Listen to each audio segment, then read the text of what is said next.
Bienvenue dans ce nouvel épisode du balado IA Québec par le Conseil de l'innovation. Aujourd'hui, on reçoit Marc-Antoine Tanguay-Lausière, directeur stratégie chez Alloprof.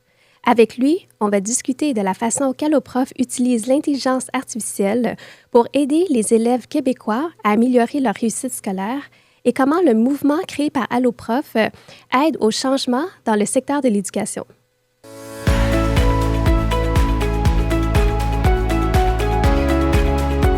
Bienvenue à ce nouvel épisode du balado IA Québec par le Conseil de l'innovation. Aujourd'hui, on est avec Marc-Antoine Tanguay-Lausière, directeur stratégie chez Alloprof. Bonjour. Bonjour Anne. Bonjour Monsieur Sirois. Bonjour. Salut. Et moi, je pense que Marc-Antoine sait que j'oublie toujours de te saluer. Donc, merci. Je suis avec mon co-animateur, Luc Sirois. Hey, Anne, je suis ravi que tu aies amené... pour moi, c'est une organisation chouchou, Alloprof. C'est une organisation qui incarne comment peut-être l'intelligence artificielle peut aider à aider nos enfants, nos élèves, nos familles partout au Québec. Oui. Mais Alloprof, moi, je trouve que c'est un service essentiel. C'est le service d'aider à propulser nos jeunes. C'est peut-être la cause la plus importante. Je suis tellement content que vous soyez ici, Marc-Antoine. Merci. Bien, merci. Quelle introduction. Je suis sans mots. Mais Ben je suis oui. très heureux d'être avec vous aussi. Je trouve ça super chouette. Mais moi, je vais te faire ajouter des mots, par contre, parce qu'on a lancé le balado de façon transatlantique. Donc, il y a nos cousins français qui écoutent ce balado aussi, qui ne connaissent pas peut-être Alloprof, parce qu'au Québec, effectivement, vous êtes un organisme chouchou, mais est-ce que tu peux nous donner quelques métriques à propos d'Alloprof?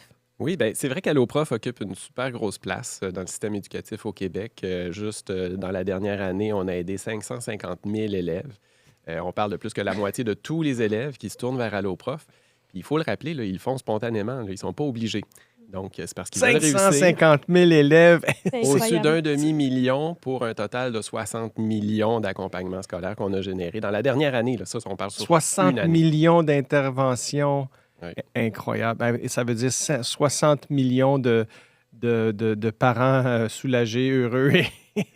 60 millions de fois des parents soulagés, effectivement. Des enseignants qui retrouvent des élèves qui sont prêts, qui ont bien appris leurs choses, qui peuvent continuer le processus d'apprentissage la tête haute en classe. Mais là, vous venez de percer un mythe quand même. Le système d'éducation, parfois on dit c'est tellement traditionnel parce que oui, on doit apprendre les mathématiques, le français, la philosophie, l'histoire, la géographie. Mais ce sont des domaines quand même qui sont soutenus par des gens comme vous, qui évoluent dans un monde technologique aussi. Donc, comment est-ce que Alloprof a décidé d'intégrer l'intelligence artificielle dans ses pratiques? En fait, la base, c'est de vouloir innover. Ça, c'est vraiment la posture qu'il faut avoir. On nomme un problème. Le problème, c'est qu'il y a de l'échec scolaire. Le problème, c'est qu'il y a de la sous-performance. Il y a des élèves qui pourraient mieux réussir, qui pourraient avoir un meilleur potentiel de succès à l'école. Il faut faire quelque chose avec ça. Et qu'est-ce qu'on peut amener comme nouvelle façon de faire pour les épauler? Parce que les façons traditionnelles font bien certaines choses, mais clairement pas toutes. Mm-hmm. C'est comme ça d'abord qu'on en arrive à développer un paquet de ressources. Attends une minute. Là, tu as dit quelque chose que moi, je ne comprends pas. Les façons traditionnelles d'aider les élèves font bien la job, mais arrivent à accomplir les besoins, mais pas toutes. Qu'est-ce que ça n'arrive pas à faire? Bien, je vais donner un exemple. Alloprof est né à la suite des États généraux sur l'éducation au début des années 90. Milieu des années 90, on crée Alloprof, qui est un service d'aide universel. Tous les élèves au Québec peuvent appeler des enseignants pour obtenir de l'aide. C'était très innovant. À l'époque, Internet, c'était un peu théorique. C'était pas encore très établi. Oui, là, c'était avec le téléphone. Exactement. Ben oui.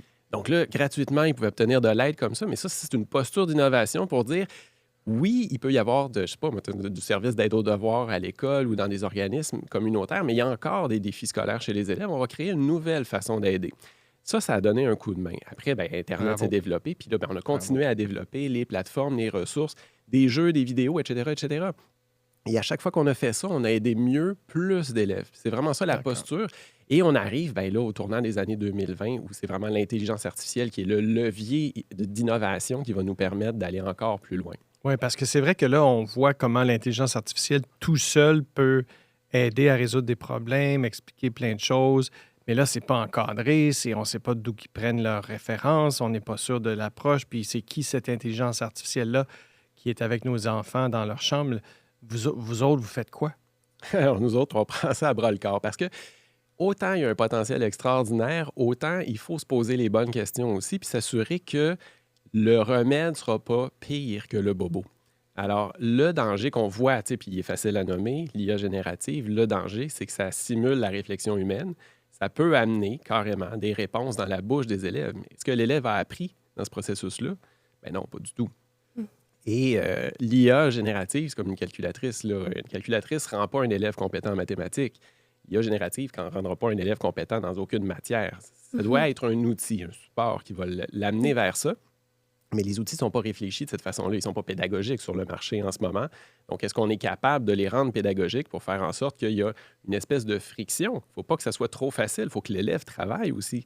C'est ça qui crée l'empreinte dans ton cerveau. Exactement. Mais là, tu adresses pour les élèves. D'accord? Les élèves, parfois, sont encore plus habiles que nous avec l'utilisation de l'intelligence artificielle ou peut-être pas plus habiles, mais plus curieux. Ils ont un peu moins peur d'ouvrir puis de tester pour voir la réponse. Mais ce n'est pas tous les élèves non plus qui ont accès à la technologie, qui acceptent les réponses, qui ont cette permission de l'utiliser. Là, tu as le persona de l'étudiant. Tu as le persona du parent aussi, qui sait tout d'un coup que ça existe, l'IA générative.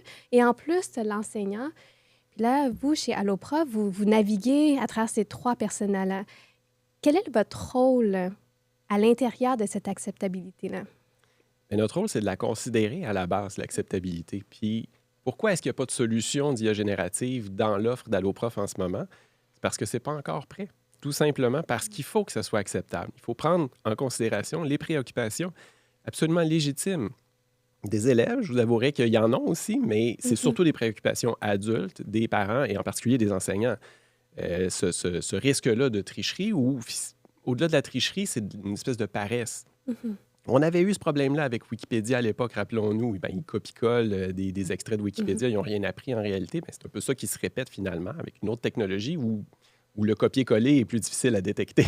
Donc, il faut prendre ça en considération. Puis c'est pour ça que quand on va lancer quelque chose dans cette lignée-là, ça ne va pas reproduire des problèmes qui sont nommés, mais au contraire, aider à les surmonter. Et ça va devenir une solution qui est acceptable et qui amène aussi de la valeur dans le processus d'apprentissage.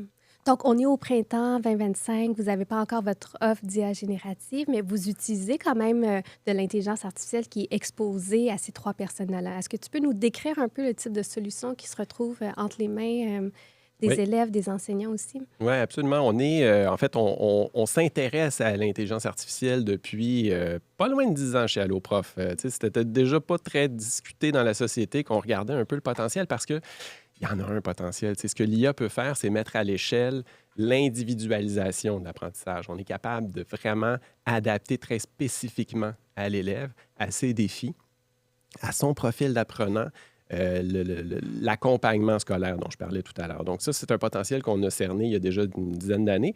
On a commencé à sortir des solutions en 2020, à peu près 5 ans, au niveau plus de la recherche, qui est similaire à Google, si on veut. Donc, on va, par exemple, être capable de détecter dans notre barre de recherche, si les élèves écrivent un mot tout croche, on va être capable de détecter quel terme réellement ils sont en train de rechercher.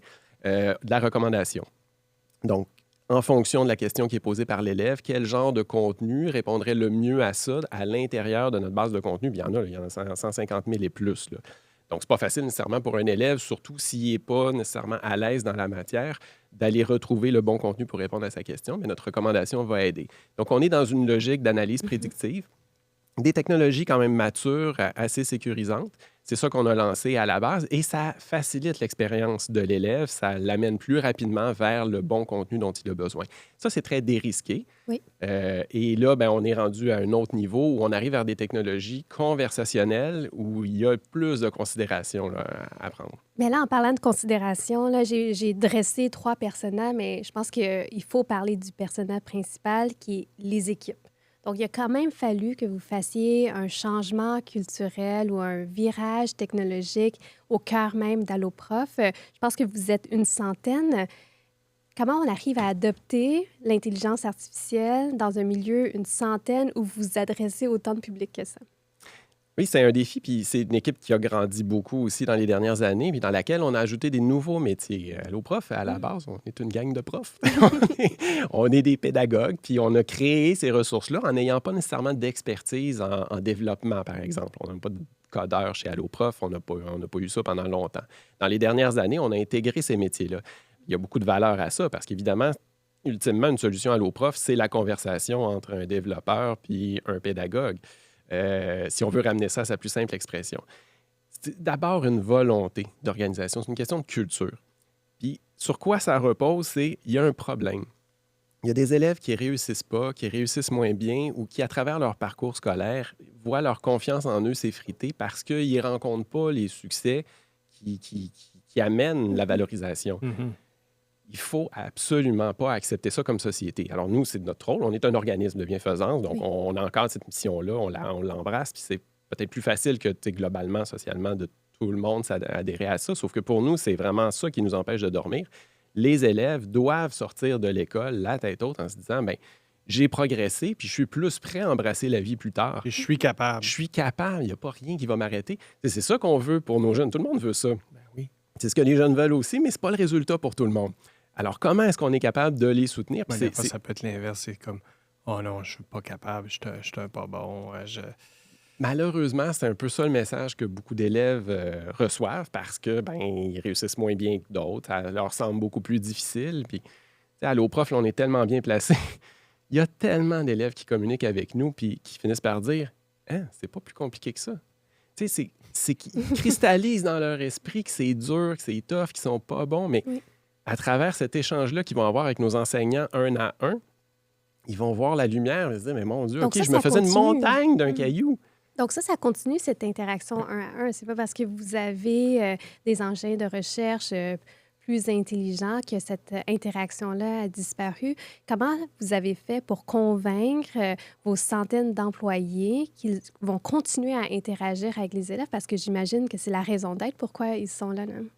Exactement. Puis dans le fond, tu sais, il n'y a aucun, genre, on va le placer, là, il n'y a aucun emploi menacé par l'intelligence artificielle chez Alloprof parce que la machine ne remplacera jamais l'humain. Puis même ultimement, si l'IA devenait excellente pour enseigner, mais mettez-vous à la place d'un jeune, là, puis qu'il y a une machine qui vous dit « Wow, je suis fier de ce que tu as fait, tu vas aller loin dans la vie. » Ça ne veut rien dire pour un humain qu'une machine. C'est pas ça, là, la relation humaine. Puis le pédagogue, son rôle est tellement plus noble et important que ça.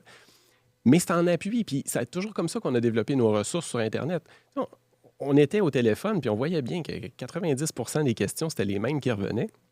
À un moment donné, avec Internet, on s'est dit, on va créer une librairie avec les meilleures explications possibles à ces questions-là, puis les élèves, ils s'aideront eux-mêmes. Ça aide un paquet d'élèves, mais il y en a qui ont plus de difficultés de lecture, il y en a qui ont des lacunes beaucoup plus importantes, puis même si l'explication est là, c'est pas suffisant. Ils ont besoin là, d'une ressource pour vraiment les accompagner là-dedans. Mais... Puis les motiver, les applaudir, exactement. leur donner le goût. Leur montrer qu'ils sont importants. C'est quelque chose. Puis le rôle de nos enseignants, et on n'en a pas moins, on en a plus là, qu'avant, qui répondent aux questions des élèves. Sauf qu'on est capable de soutenir tous ceux qui n'ont pas besoin de se rendre là d'une autre manière. L'IA, c'est exactement ça. C'est un outil de plus. À quel moment c'est devenu vraiment une nécessité? Alloprof, là, s'est dit, il faut qu'on fasse notre premier projet d'intelligence artificielle parce que... ... Je vais te laisser continuer la phrase. Bien, déjà, on est de ce genre-là. On voit quelque chose, puis on se dit, il y a peut-être un potentiel. Donc, évidemment, c'est beaucoup de recherche et développement à notre niveau. Là. On n'est pas une grande firme d'ingénierie, mais quand même, on essaye des choses, puis on fait des preuves de concept. Puis à un moment donné, on voit que ça peut peut-être fonctionner et peut-être finalement devenir une solution possible. Le grand virage s'est fait, on l'avait décidé, vraiment un très, très bon timing. On l'avait décidé en 2018-2019. On a lancé le développement de nouvelles plateformes avec toute l'infrastructure et l'architecture de données derrière qui nous permettait d'implémenter facilement des solutions d'intelligence artificielle. Donc, de pouvoir prendre des solutions à droite, à gauche, puis de les prendre comme les ramasser sur notre plateforme comme la recherche puis la recommandation dont je parlais. Puis ça a été sorti juste avant la COVID. C'est un hasard, là, mais c'était pas prévu comme ça, sauf que ça a été vraiment très, très bien parce que avec la COVID, si on se rappelle, les écoles ont fermé. Et l'école est un peu devenue Alloprof, finalement, parce qu'il fallait quand même que les jeunes continuent à apprendre. Donc, notre trafic a augmenté, mais d'une façon exponentielle. Mais on a été capable de les absorber et de mieux les guider parce que ça tombait comme ça, mais nos solutions sont sorties juste au bon moment. Alors, 2020, c'est l'année clé. Là. C'est vraiment là où on a commencé à développer puis à déployer des solutions d'intelligence artificielle.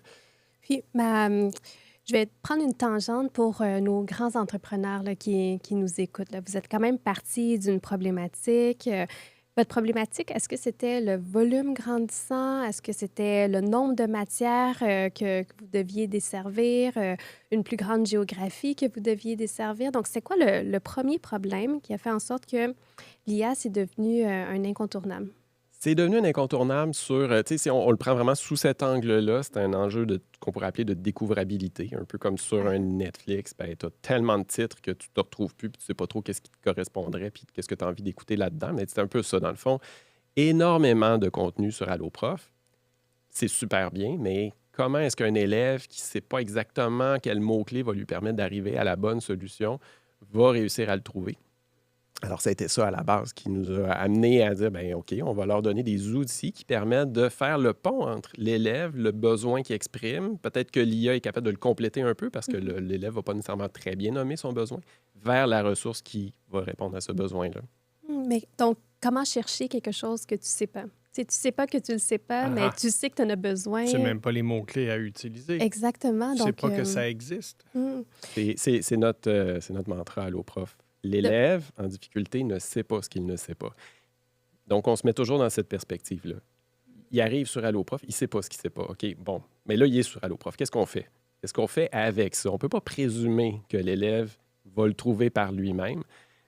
Bien, ça, c'est un peu le moteur d'un peu tout le reste de ce qu'on va développer. Oui. Puis, tu sais, on a l'habitude d'entendre parler de découvrabilité au niveau de la culture, au niveau de notre exposition, en fait, aux plateformes numériques comme Netflix, Spotify. Moi, c'est la première fois que j'entends l'enjeu de découvrabilité au niveau des contenus éducatifs. C'est à quel point les enjeux d'un secteur peuvent être les mêmes enjeux d'un autre secteur. Puis parfois, on se sent tellement seul. On dit, tu sais, je suis en culture, je suis la seule personne qui comprend mon problème. Je suis en éducation, je suis la seule personne qui comprend. Puis le but de ce balado-là est aussi ça, c'est de s'inspirer de d'autres secteurs pour dire, mais c'est vrai, c'est exactement la même problématique de volume de croissance. Je trouve que le point est excellent. Puis le lien avec la culture, mais on en est très conscient chez AlloProf. On trouve qu'il y a beaucoup de parallèles à faire parce qu'effectivement, dans cette mer de propositions pas québécoises, comment est-ce qu'on réussit à avoir une bonne découvrabilité de ce qui se fait au Québec? On se pose beaucoup cette question-là en culture, mais c'est un peu la même chose au niveau éducatif, au niveau d'AlloProf. On a préoccupation-là aussi. Si un élève utilise du ChatGPT, par exemple, puis ils sont plusieurs à le faire, mais qu'est-ce qui fait qu'à un moment donné, il y a un lien vers une ressource québécoise qui va être donnée? Oui.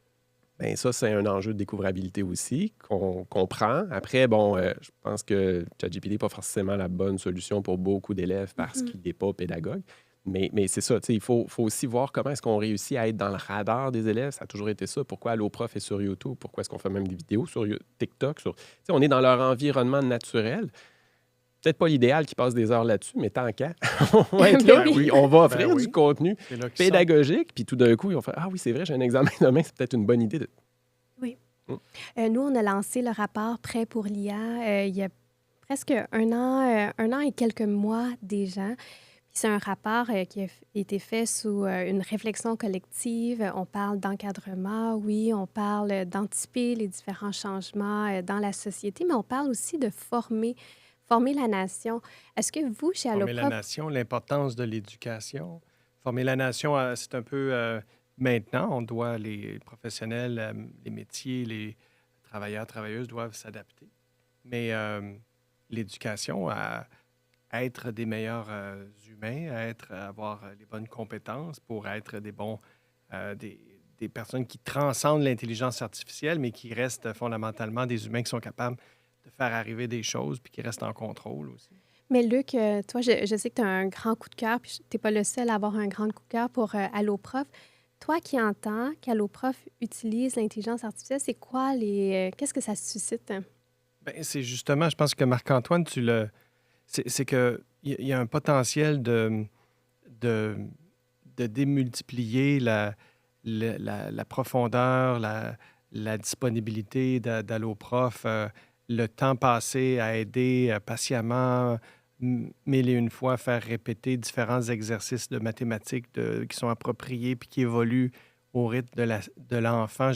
je peux imaginer, je ne sais pas comment ça se passe, mais moi, je peux imaginer comment ça peut rendre Alloprof meilleur, puis les intervenants encore plus capables d'un service attentionné, disponible et en profondeur avec des personnes. Mais est-ce que je fabule?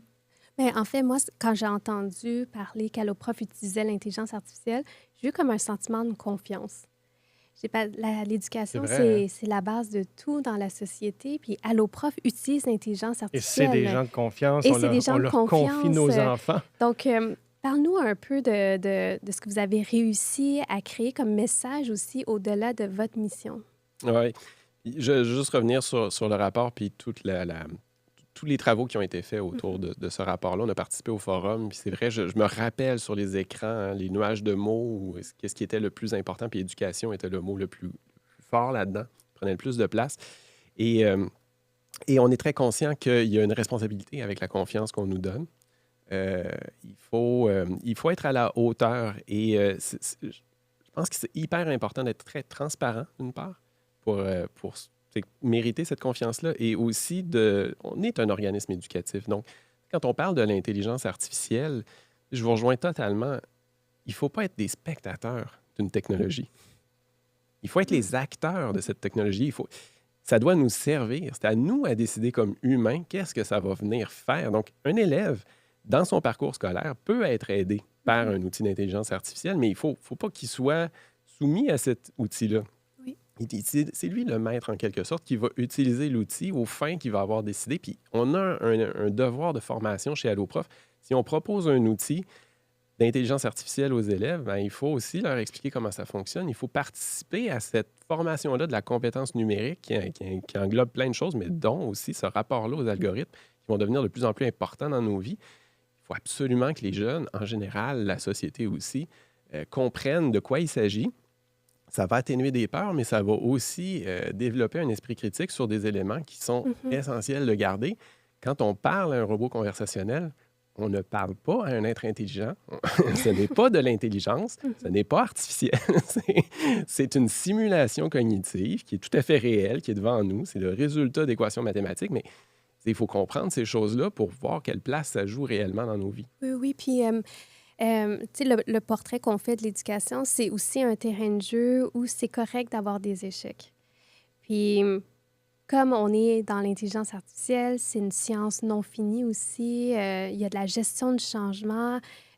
Parle-nous un peu des failles et des opportunités qui s'est présentées à vous. Puis peut-être un projet, tu sais, c'est peut-être pas votre premier projet qui a fonctionné tout d'un coup. Puis encore une fois, c'est pour inspirer nos entrepreneurs à faire leur premier pas puis pas avoir peur de le faire non plus. Non, c'est ça, il faut absolument se lancer. Puis, tu sais, l'échec rapide, là, le fail fast, ça revient souvent, mais c'est vrai que c'est super important. Puis, tu sais, quand justement, tu sais, l'IA générative, c'est un peu plus démocratisé à l'automne 2022, rapidement, on s'est dit, OK, on tient peut-être quelque chose parce qu'en éducation, il y a une espèce de Graal OK. qui est l'individualisation du soutien scolaire. C'est évident qu'un élève qui a à côté de lui un tuteur compétent en permanence, bien, il n'y aura pas de retard scolaire. Il va vraiment être pris en main à chaque moment où il y a un questionnement, où il pourrait prendre du retard. C'est assez démontré que ça a un énorme impact sur la réussite des élèves. Donc là, on s'est dit, OK, il y a peut-être quelque chose qui nous permettrait de généraliser ce genre de soutien-là. Alors, on s'est lancé, mais c'est beaucoup plus complexe que ça. Et il y a eu des ratés avec ça. Puis il n'y a toujours pas de produit d'IA générative sur Alloprof, parce que ce n'est pas encore concluant. On Mais est quand c'est quoi même, votre on prochaine est quand étape? même confiant pour la suite, OK. mais il faut bien faire les choses puis s'assurer que ça amène le résultat qui est voulu. Il ne faut jamais perdre de vue l'objectif ultime. Ce n'est pas un jouet, ce n'est pas un truc qui est là pour flasher. C'est vraiment, est-ce que ça nous aide à mieux répondre aux besoins qui est présenté? Puis dans ce cas-ci, nous, notre besoin, bien, il est vraiment clair. Il faut que les élèves comprennent mieux la matière. Il faut qu'ils progressent mieux dans leur apprentissage. Donc, est-ce que c'est ça la finalité? Bien, jusqu'à maintenant, dans les tests qu'on a faits, ça n'a pas été concluant. Ça l'est de plus en plus, par contre, je vous dirais. OK, donc ça s'en vient. C'est peut-être dans votre prochaine étape. Puis, Tu sais, on parle, lorsqu'on parle d'intelligence artificielle, on pense à la performance, optimiser, mais c'est pas seulement l'optimisation, puis c'est pas seulement le gain de performance, c'est tout ce qui vient avec comme apprentissage, tu sais, les boucles d'itération. Justement, j'aimerais qu'on puisse revenir un peu sur votre aventure en tant qu'équipe Ouais. avec votre premier projet d'intelligence artificielle. Comment ça s'est passé? Qui vous avez mis autour de la table? Combien de fois vous vous êtes vus? Comment on fait pour contrôler un algorithme pour être sûr qu'il soit toujours pertinent dans les résultats qu'il donne? Oui, mais en fait, on met ensemble des métiers justement assez différents, des façons de penser qui sont complémentaires. Puis ben, pour nous, il y a toujours des enseignants, évidemment, dans le portrait. Puis après, ben, là, des scientifiques de données, c'était assez nouveau aussi qui participaient aux échanges. Euh, Tu sais, l'intégration, je pense qu'on revient à cette idée-là qu'on a le droit de se tromper, là. C'est vraiment la perspective qu'on a amenée. On l'essaye. Tu sais. C'est ça l'idée. De départ, c'est on ne se donne pas de barrière, on l'essaie, on se met dans cette posture-là. Puis après, ben, c'est de bien documenter les choses. Là. S'il y aurait un conseil que je donnerais, là, c'est vraiment ça. Il ne faut pas répéter les mêmes erreurs. Donc, on a essayé plein de choses. Il y en a plein qui n'ont pas fonctionné. En bout de ligne, tu sais, à l'interne, un autre avantage que l'intelligence artificielle peut amener, c'est d'aider, par exemple, nos enseignants à répondre plus efficacement aux questions des élèves qui leur sont posées. Là, l'outil n'est pas entre les mains des élèves, il est entre les mains de nos enseignants. C'est aussi de, peut-être, on fait beaucoup de production de contenu pédagogique, bien, on peut probablement accélérer ces éléments-là. Donc, c'est des éléments qu'on a beaucoup explorés. Et un truc qui est assez intéressant avec l'IA générative en particulier, c'est tout le champ créatif. Parce que c'est vrai que ça aide à synthétiser des idées créatives, ça aide à aller vers d'autres chemins. Donc, ça aussi, c'est des expérimentations qu'on a faites. Puis, on en retire beaucoup de valeur en ce moment. Mais pourquoi? Parce qu'on n'est pas tout le temps en train de répéter la même boucle. On documente les choses, puis on assoit notre connaissance sur ce qui a été fait antérieurement. Puis des fois, c'est ça le défi. Là. On disait, on est une centaine chez Alloprof. Bien, ça pourrait se travailler un peu à droite, à gauche, dans des équipes très, très en silo. Il ne faut pas faire ça parce que les gens vont tout le temps répéter les mêmes comportements, puis finalement, on n'avance pas vite, puis on a l'impression que la technologie n'est pas efficace. Dans un autre épisode du podcast, un de nos invités, Jonathan de Talsom, nous disait demande à l'IA ce qu'elle en pense de qu'est-ce qu'elle pourrait faire pour toi. C'est rare que c'est une nouvelle approche, mais est-ce que ça fait partie de la méthodologie? Ça peut faire partie de la méthodologie. Par exemple, je pense à nos experts en recherche utilisateur. On crée ce qu'on appelle des personas, évidemment, puis là, ben, on fait des entrevues, tout ça. Puis c'est vrai qu'avec l'intelligence artificielle, on est capable de faire un bout de chemin sans aller jusqu'à l'entrevue. Donc, on est capable de mieux cerner aussi des personas particuliers parce que c'est toujours selon un certain besoin, un certain usage, une certaine catégorie de population. Alors, ça nous a permis aussi d'accélérer ce genre de création de personas qui sont à la base après des développements. Alors, on se sert de ça pour dire est-ce qu'on répond bien aux besoins qui étaient Ça aussi, on l'avait entendu de Chris Bergeron qui nous aidait à réfléchir comment stimuler un processus créatif.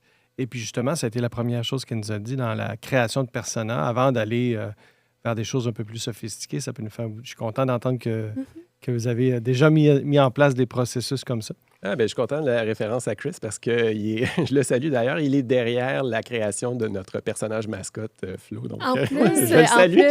Merci, le monde est petit. Moi, je suis curieuse, puis c'est possible, Marc-Antoine, que tu n'aies pas cette donnée-là, mais votre centaine de personnes dans l'équipe, c'est des enseignants. Vous couvrez quel nombre de matières différentes?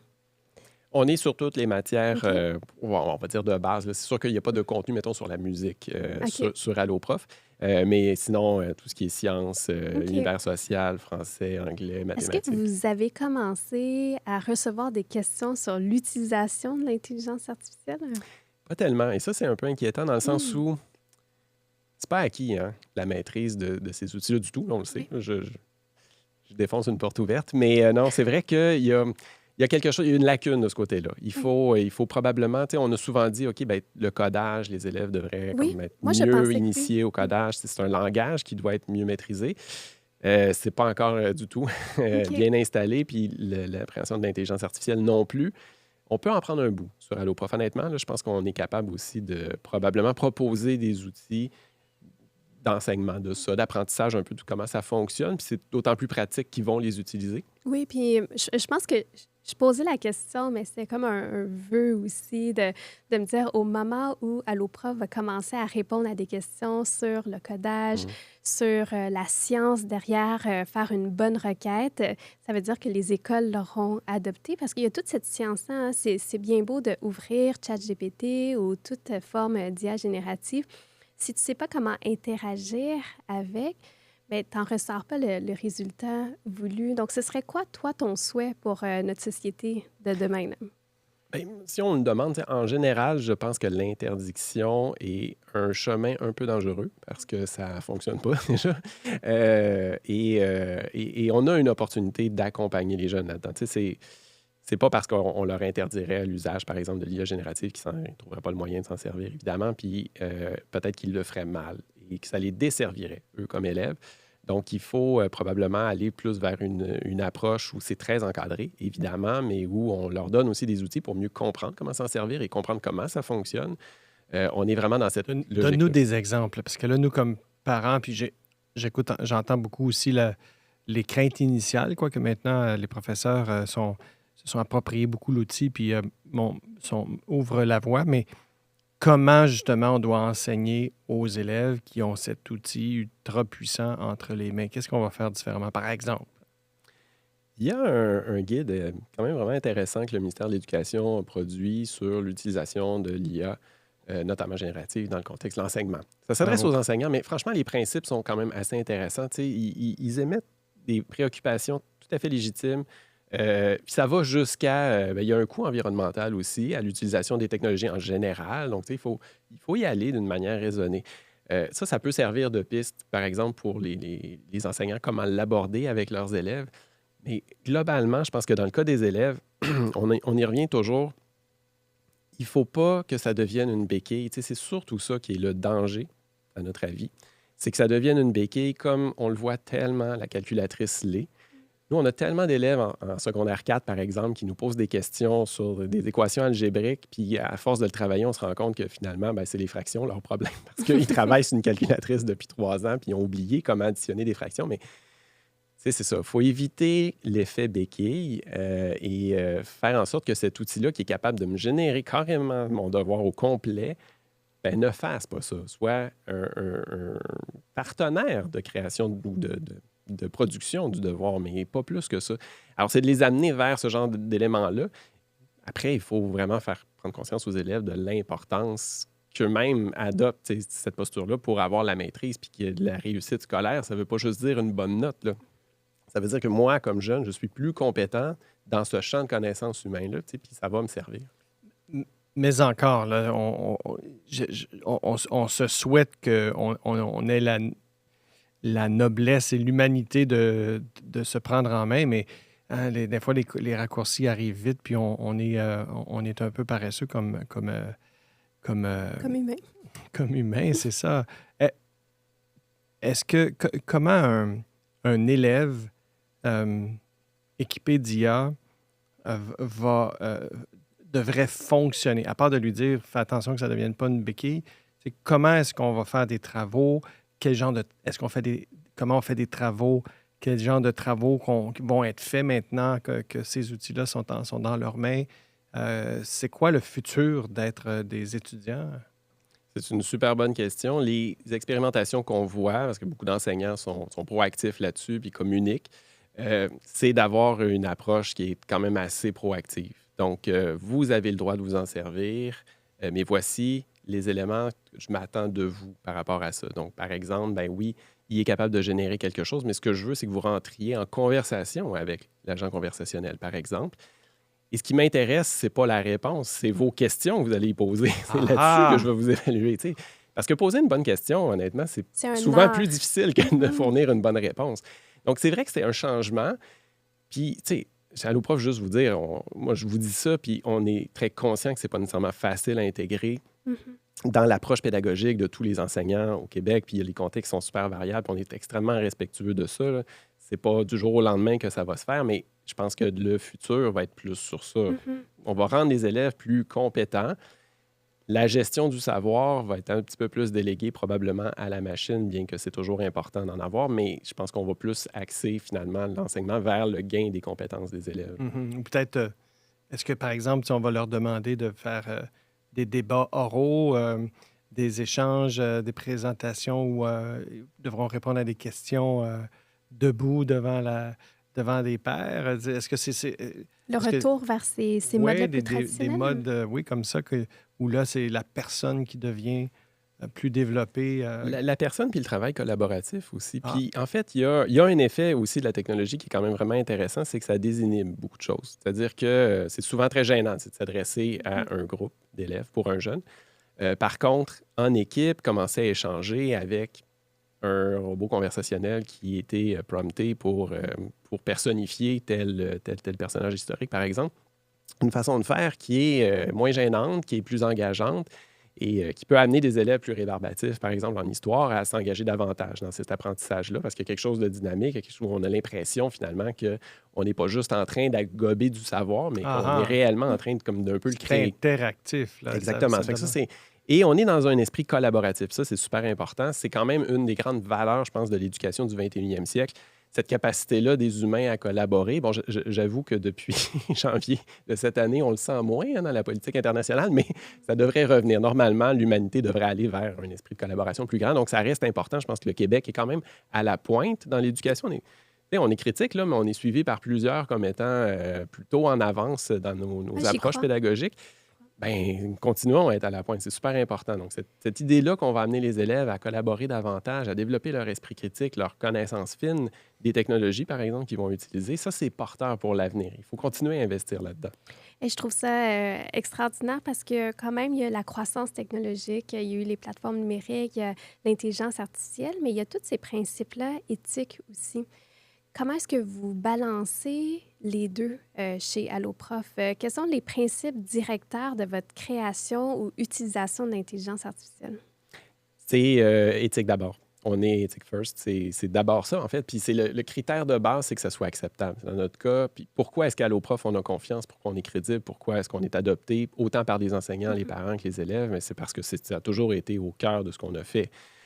Donc, c'est d'abord ça. Et les considérations vont loin. Évidemment, il y a tout le cadre légal, il faut respecter les données personnelles, tout ça, mais ça va plus loin que ça. Et l'enjeu que je nommais, par exemple, de ne pas rendre l'élève paresseux, pour nous, c'est un effet collatéral éthique. C'est-à-dire que si on crée un outil qui, ultimement, ne répond pas aux réels besoins de l'élève, on est en train de le tromper, en quelque part. Parce que lui, il a l'impression qu'il a une bonne note dans son devoir, mais en réalité, il va juste en pâtir quand ça va être son examen. Alors ça, c'est des critères qui sont super importants et on travaille ça avec beaucoup d'acteurs là, dans la société. On n'est pas tout seul de notre côté, on travaille ça avec des unités de recherche parce que c'est tellement nouveau aussi que le cadre n'est pas encore si bien établi. Même légalement, il y a beaucoup de flou. Au point de vue éthique, on se questionne aussi sur certains éléments. Puis nous, on est dans cette conversation-là pour s'assurer qu'on est à l'aise, qu'on est fiers de la solution qu'on va présenter puis qu'il n'y a pas d'angle mort.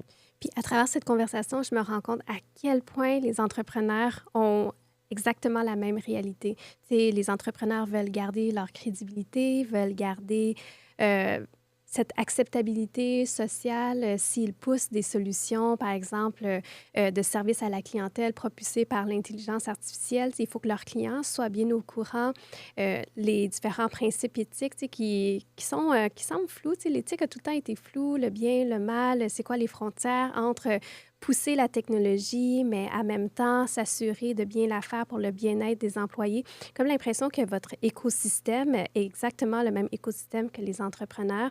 Puis, tu sais, on s'était donné cette promesse, hein, Luc, à travers les balados, c'est de mettre les entrepreneurs en action aussi.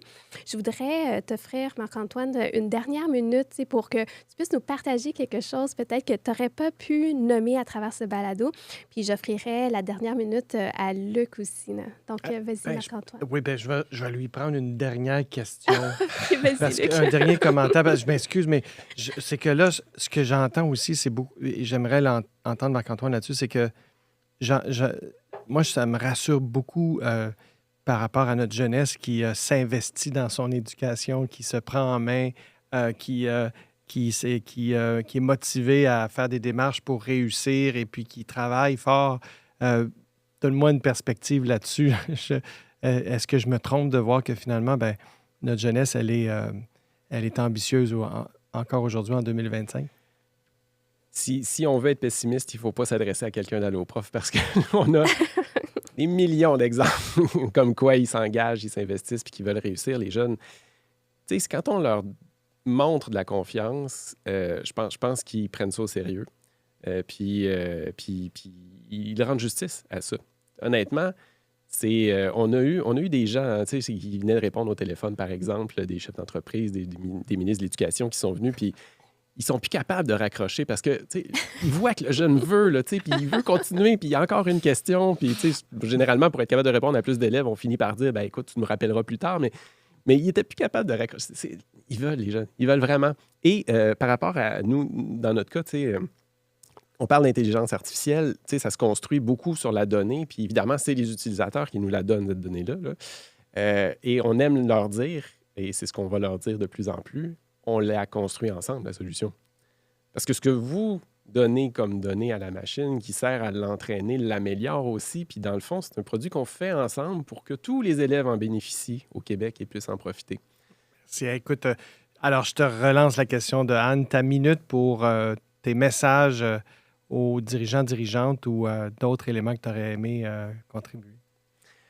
C'est une question qui est très large, mais si je m'adresse aux dirigeants d'entreprise, c'est sûr que j'aurais tendance à m'adresser à des entreprises de notre taille à peu près. Je pense qu'il faut faire preuve d'audace. Il faut essayer des choses. Il faut surtout rattacher ces choses-là à nos valeurs et aux besoins d'affaires. C'est vraiment les deux choses qui sont super importantes. Comment est-ce qu'on est capable de répondre aux besoins d'affaires en respectant nos valeurs? Puis c'est ça qui est crucial. J'ai l'air de tourner en rond là-dessus, mais c'est pas si simple à faire. C'est très tentant de dire, OK, ben ça va m'amener sur un autre horizon, tout ça, mais c'est l'erreur, je pense, classique. Il faut vraiment rester ancré dans ce qu'on est, nous, comme organisation. Et à partir de là, ben il faut infléchir, comme modeler la technologie à nos besoins. On est les boss de la technologie. Il ne faut pas se soumettre à la technologie. Il faut vraiment la prendre à bras-le-corps pour qu'elle nous serve. On est les boss de la technologie. Ben oui. J'adore ça. Quelle belle phrase. Ben moi, ce que j'aime comme phrase, c'est nous qui choisissons l'avenir. Là, personne ne nous l'impose. C'est à l'humain à le choisir. Oui, il y a un potentiel extraordinaire, mais après, ben, il faut que ça aille au rythme et que ça serve les besoins que nous, on aura identifiés. Ce que j'ai trouvé fascinant dans l'entretien avec toi, Marc-Antoine, c'est d'apprendre. Et puis, malgré mes projections, là, l'intelligence artificielle, vous la déployez d'abord, pas tant pour les mettre dans les mains de l'élève et se désengager de l'élève, mais plutôt pour rendre les intervenants, les professeurs meilleurs. Et puis que les outils d'intelligence artificielle que vous développez, que vous expérimentez, elles sont orientées vers les professionnels eux-mêmes pour être capables de les aider à adapter leur démarche, de mieux comprendre. Et aussi, d'après ça, d'être capable de développer des nouvelles façons d'avoir des outils dans les mains des élèves, comme vous aviez à l'époque développé des jeux. Puis je vous imagine, là, ça devait être fascinant de travailler avec des hackers, des développeurs à l'interne, là, de faire des applications pour stimuler l'apprentissage chez les jeunes, mais toujours sous la direction bienveillante de professeurs qui veulent aider les jeunes à réussir et qui ne vont pas juste leur enseigner la matière, mais qui vont leur enseigner à être fiers d'eux, à être persévérants, à être travaillants, puis à avoir l'étincelle d'aller plus loin. Wow. En fait, tu sais, moi, c'est très rare que je prends une dernière minute, mais pour ceux qui sont juste à l'écoute, tu sais, moi, tout au long de cet épisode, j'avais un peu les yeux pleins d'eau, puis je suis quand même très émue de la conversation qu'on a parce que, tu sais, l'intelligence artificielle a besoin de tout le monde. C'est des gens qui inspirent, puis l'équité, diversité, inclusion pour une IA responsable, c'est justement par la force de la société, par la force de tous ces jeunes-là qui vont contribuer à ce que l'intelligence artificielle se dépose de façon responsable et soit créée de façon responsable. Des jeunes qui sont persévérants, curieux. Donc, vraiment, merci encore une fois, Marc-Antoine. Luc, toujours extraordinaire. Et je savais que ça allait être un de tes épisodes coup de cœur avec Alloprof. Mais à nouveau, merci Marc-Antoine d'avoir été présent avec nous. Ben, c'est moi qui vous remercie, n'importe quand. Vous avez écouté un autre épisode du balado IA Québec par le Conseil de l'innovation du Québec avec Marc-Antoine Tanguay-Lauzière, directeur stratégie chez Alloprof. À bientôt.